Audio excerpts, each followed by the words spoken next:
Hey guys, this is Mike X, leader of the Real Gamers, and the GM to the Rifts campaign. Uh, as you can tell, I take my role very seriously. Uh, I often employ props, masks, sound effects, sometimes even weird voices, just to kind of convey the NPCs better to the other players. Unfortunately, the podcast is all audio, so there's a good chance you won't see any of this, but I am working on a way to like upload pictures and stuff to the website as like a compendium, if you will. But for the most part, all the other players, they got they all got like about me's and whatnot for the their characters and everything. But I'm the GM, so there's not really much for me to do in that regard. So I'll just very quickly do my best to just kind of gloss over me, all right, which is weird, but whatever. So basically, um, used to be a musician. I was in entertainment for a while. Um, I did voice acting for a group that was called, or not group, company. It was called Malvision Films. We used to do Machinima. Um, we competed directly with the guys at Rooster Teeth Productions, but unfortunately they completely obliterated us. But that was like realistically just because of Bungie gave them the go ahead to and endorsed them with putting the Red versus Blue episodes on one of the DVDs for Bungie and Halo, but whatever. That was a long time ago. I was also in a group or with a group called Wolfpack. I was in a group called Separate at Birth. These are groups you've never heard of, really, but I've been on albums with Proof of D12, Capadonna of Wu Tang Clan, which is weird to say, but it's true. I'm basically the most famous nobody you'll ever meet. I'm also the co-founder of DestinyLFG.net. For those of you who played Destiny 1 and found matchmaking a little bit of an issue because there was none. But we created the website and thankfully we're able to connect. I have no idea actually how many people. Hundreds of thousands? I doubt it was millions, but we'll just say hundreds of thousands. That seems more accurate. I did that. I'm also technically leading the revolution against, or the uprising, against WizKids with HeroClix, because they came up with the god awful 2021 rules and they just keep ruining the game even worse. But the best part about that game is, much like an RPG, you can do only like a section of time or releases if you want. So there's literally zero reason to ever progress further into the stuff or continue supporting them. You can just stop. Like if you only want to play like, well, Rifts, for example. Not like there is a second edition of Rifts, thank God. But if there was, you could always just stick with first edition.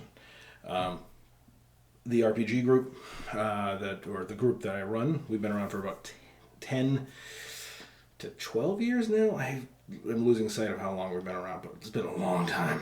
It's 10 or 12 years. And we did try D&D at first. We tried 4th edition, which, I know. Everyone has problems with 4th edition D&D. So after we had so much trouble with it, people kept recommending Pathfinder, so we switched to Pathfinder, and Pathfinder really wasn't doing it for us. Now, Pathfinder was better than 4th edition D&D, but it really is still just not good. The problem is with these games, they're too crunchy. There's no fluff to them. But I've been technically not playing Rifts, but I've been collecting them literally since the game came out in 1990, I think it was.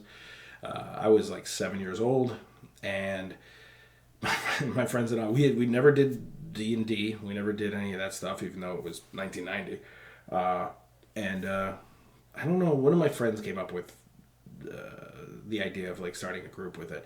He just had all these books one day, and my friends were technically 1 year older than me, So they were 8, I was 7, but I remember I was seeing the cover of the original Rifts book, and we were like, boobies and butt cheeks, because that's basically what every boy wants to see.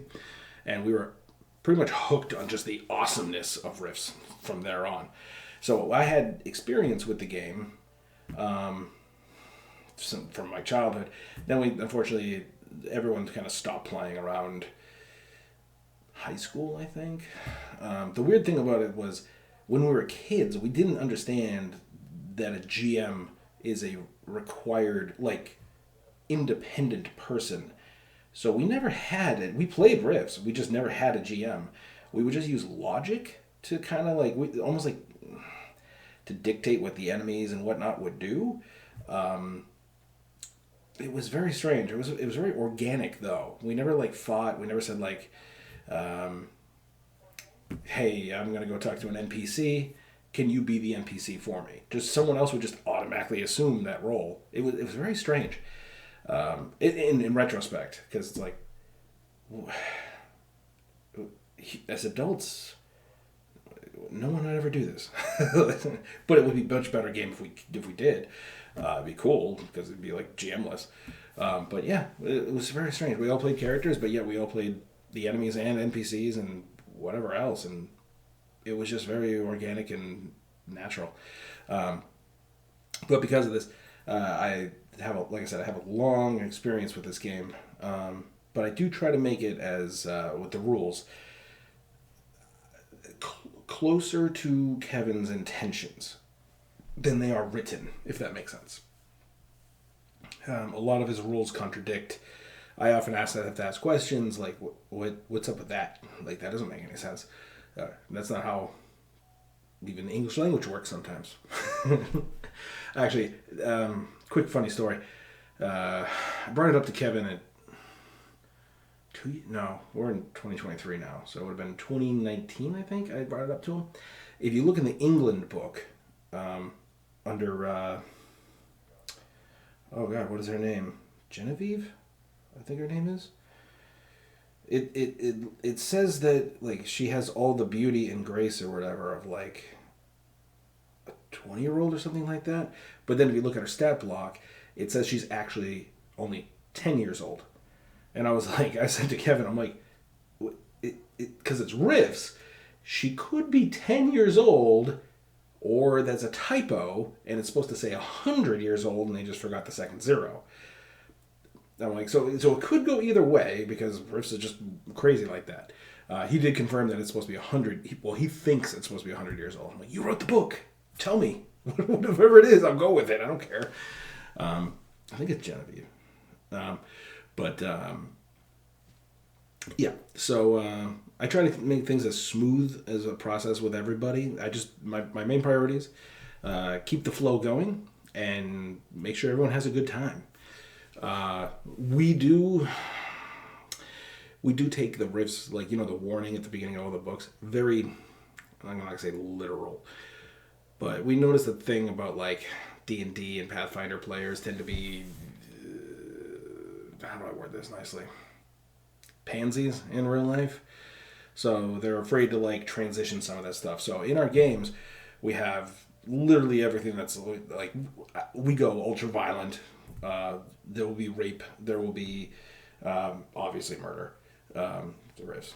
But yeah, so like that's basically it. So that's one of the reasons the Real Gamers exist, is I can't keep watching all these podcasts, or even fucking, what the hell's the name of that show? Stranger Things, where it's one of those like, oh, he has 0 HP, he just dies. And it's like, no, I'm talking like, we integrate like Mortal Kombat fatalities type thing into this stuff. We curse. We're just tired of, and I know we're not going to get monetized on this, but that's not the goal. Hence why the production is not super great. But yeah, no intention to be monetized. That's not our concern. Our concern is just bringing back actual gaming. Like what happened to the good old days when you could bust each other's balls and whatnot. So because of that, we said fuck everything. Now, I will note, even though this is like a permanent video, like forevers or whatever, this video was technically promised like almost a week ago now. The problem was I got banned on Reddit and whatnot for like a few days because I said the word awesome. Now, I know this is completely unrelated to Riffs, but I wanted to update everyone that the video was ready, but I couldn't because I said the word awesome. I was flagged for hateful content for the word awesome. I then appealed it, and they said that they're going to uphold the ban. And I was like, what? What? So, because Facebook, Reddit, not so much Twitter anymore, but because they're all just like insane with their censorship, I decided to just create realgamers.gg and just like fuck them. Okay? They don't need my content.